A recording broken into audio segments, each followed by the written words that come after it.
Bonjour, bienvenue à cette vidéo. Alors aujourd'hui sur Blender 2.8, nous allons voir la fonction Shrink Fatten. Alors évidemment, je vous conseille vivement avant de comprendre et de bien assimiler la fonction Extrude avec ses différentes options pour bien après comprendre comment utiliser l'option Shrink Fatten. Vous allez voir, c'est très intéressant et ça va vous permettre de faire des choses vraiment sympathiques. Donc sans plus attendre, regardons cela sur Blender. Ok, donc nous voici sur Blender et on va faire en sorte de regarder ce qu'on appelle l'outil Shrink Fatten. Alors en fin de compte, quand vous êtes en mode édition, alors avant ce que je vais faire, c'est que je vais vous activer mon petit outil comme d'habitude. Voilà. Ce que je vais faire, c'est que je vais le placer à droite. Voilà, puis c'est bien voir ce que vous allez vous apercevoir qu'à chaque fois que j'utilise un outil, vous avez ici une petite fenêtre d'options qui vous permet d'accéder aux différents éléments. Donc ce qu'on va regarder en fin de compte, c'est celui-ci. Il s'appelle Shrink Fatten. Ce qui veut tout simplement dire tirer, on va dire étirer ou rétrécir la matière. Alors vous connaissez maintenant évidemment le fameux extrude. Si par hasard ici je fais un CTRL R pour faire un edge loop, et ici on va faire un autre CTRL R, voilà comme ça, 2. Si je prends ma face, donc j'appuie sur 3, je clique ici, j'appuie sur E, je vais donc pouvoir extruder ma face. Tout ça vous connaissez, pas de problème. Je vais prendre maintenant, donc je vais faire pomme Z et je vais annuler. Ce qui m'intéresse maintenant c'est d'avoir un extrude, mais sur ces 3 faces. Et je voudrais que celui-ci soit équivalent au niveau de la hauteur que je vais faire. Donc en fin de compte, il faut faire un E. Si vous faites ça, en fin de compte, il va faire un extrude que par rapport à la normale. Rappelez-vous ce que c'est qu'une normale, c'est tout simplement comme un trait perpendiculaire à votre face. Si vous voulez, c'est vraiment ça qui va permettre de définir dans quel sens votre face au niveau de votre objet. Rappelez-vous qu'il y a des faces cachées, des faces vues par la caméra. C'est très important. Là, le problème, c'est qu'on ne peut pas le faire. Donc si je fais pomme Z pour annuler ce que j'ai fait, pour être sûr, voilà. Je recommence à sélectionner. Je prends celui-ci.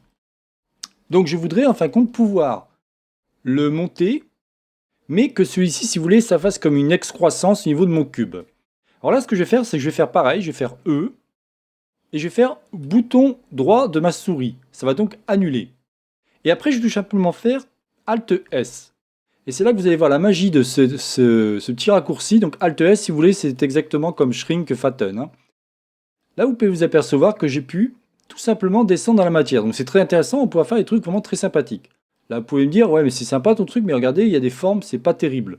Vous avez tout à fait raison. Et ici, justement, vous avez des options. C'est pour ça que j'ai fait exprès de déplacer mon petit add-on pour que vous puissiez voir les raccourcis. Et ici, je vais cliquer tout simplement sur Offset Even. Offset, ça veut dire le même décalage, tout simplement. Je clique ici, et là, vous allez vous apercevoir qu'on a évidemment la même proportion, et on a quelque chose de propre. Alors, ce qui est génial avec cet outil, donc là, je vais prendre par exemple un autre cube, X, alors, G, X, et on va se mettre ici. Ce qui est vraiment génial avec ce cube, c'est que vous allez voir, donc je vais faire CTRL R 2 fois, comme ça, vite fait, et ici, CTRL R. Imaginons, je mets en 3, je prends cette face, alors je vais encore faire ici un CTRL R, j'aurais pu faire un subdivide 2 fois, mais bon, c'est pas très grave. Je prends 3, je prends celui-ci, celui-ci, celui-ci, celui-ci. Donc là, si vous voulez faire par exemple un extrude sur ces 4 faces, pas de problème, vous allez ici dans extrude et vous cliquez sur extrude individuel. Et là, aucun problème, si je fais ça, vous voyez, je vais pouvoir extruder mon élément sans aucun problème. Le souci, c'est quand vous avez plusieurs faces qui sont sélectionnées. Puisque c'est fait par rapport à la normale, vous comprenez bien que si je prends ces deux-là, alors si je prends par exemple celle-ci et celle-ci, et que je fais même un extrude individuel, qu'est-ce qui va se passer? Je mets comme ça, vous voyez? Là, c'est pas ça qu'on veut. Nous, on veut vraiment que les deux morceaux s'agrandissent, se rétrécissent comme on aurait aimé. Donc là, je fais ça, je vais faire tout simplement un E, j'annule, et je fais un Alt S. Et là, vous voyez? Bien évidemment, en cliquant ici sur Offset Even, et là, on arrive à avoir quelque chose de vraiment sympathique. Vous allez voir que cet outil est vraiment formidable dès que vous allez pouvoir attaquer plusieurs faces, que quand c'est qu'une face, l'extrude marche très bien. Mais dès que vous voulez une autre face, enfin dès que vous avez plusieurs faces, là vraiment c'est intéressant. Voilà ce que je voulais vous expliquer sur l'outil, on va dire Shrink et Fatten. Petite chose aussi que j'ai oublié de spécifier, pour ceux qui suivent mes vidéos, alors évidemment c'est en anglais, je vous dis je préfère toujours l'interface en anglais, mais si par hasard, puisqu'on est maintenant sur la version 2.80.74, si par hasard de temps en temps vous voulez avoir une information en français, il vous suffit juste de cliquer ici sur interface et vous allez sur, vous voyez, vous cliquez sur interface. vous apercevrez que le nom des outils reste souvent en anglais, mais par contre, ici, vous voyez, Shrink Fatten, c'est quand même marqué ici. Alors, si je reviens, alors, il faut que je clique ici, je reviens. Voilà, vous voyez, c'est marqué compresser, dilater ou alors pousser, tirer. Comme je vous dis, je peux comprendre que certaines personnes sont embêtées par rapport à l'anglais, mais c'est très important d'avoir une interface en anglais avec les tooltips, c'est-à-dire les sous-titres en français. Ça vous permet de suivre pas mal de cours, parce que dès que vous avez une personne qui vous donne des informations en français, c'est plus difficile à retrouver l'information, par exemple en mots-clés sur Google. Donc moi, je vais me remettre comme c'était, c'est-à-dire interface, je décoche. Dernière chose aussi intéressante, vous pouvez vous apercevoir ici que maintenant vous avez tout simplement, en cliquant ici, autosave préférence. C'est-à-dire que par défaut, dès que vous allez cocher ou décocher un élément dans le module préférence, celui-ci va être enregistré.